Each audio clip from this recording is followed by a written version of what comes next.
Hoi daar. Ok, hierdie is nou my eerste live video, want ek het baie comments gekry en ek probeer almal antwoord, maar dit is so moeilik om by almal uit te kom en almal te vra meestal dieselfde vrae. So ek gaan eerder begin deur die begin waar ons begin het en dan sal ek elke keer 'n video maak van hoe ons tydperk en goed hier is. Ons is tans al 4 maande in Amerika. So ons het laas jaar die PRM ingevul in Februarie en ons het gewag en niks gehoor nie. Ons het 'n plaas gehad vir 13 jaar wat ons moes verkoop. So toe ons aansoek gedoen het, het ons plaas onmiddellik in die mark gesit. En ons het begin goed verkoop. En ons was bitter gelukkig, ons het 'n koper gekry binne 3 maande vir die plek. So ons kon die plaas verkoop, ons kon ons meubels en goed verkoop, ons karre, ons het baie goed gehad om te verkoop. Ons het net die nodigste goed gehou.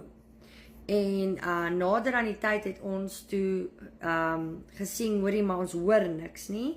So toe het ons nou maar ons plaas se gelde gebruik, ons investment geld gebruik en ons het maar weer 'n investment gaan koop.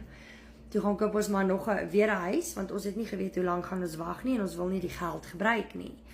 En toe koop ons maar weer eiendom. Alles gebeur maar soos dit moet.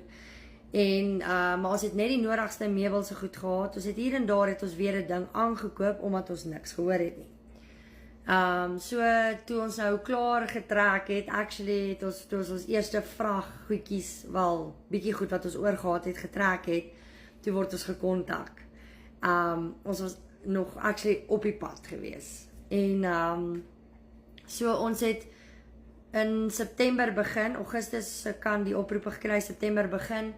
Al ons het ons pre-screening gehad, ons het ons medicals gehad en ons UCIS interview als in 1 week gehad en ons het toe weer niks gehoor nie.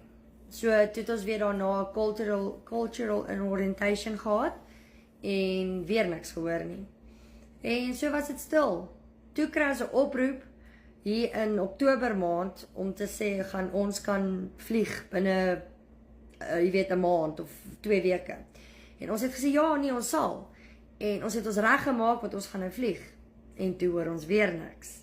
Toe is daar 'n shutdown van 5 weke van die US government af. Toe is dit Desember, vakansies, Kersfees, nuwe jaar. Ons het niks gehoor nie.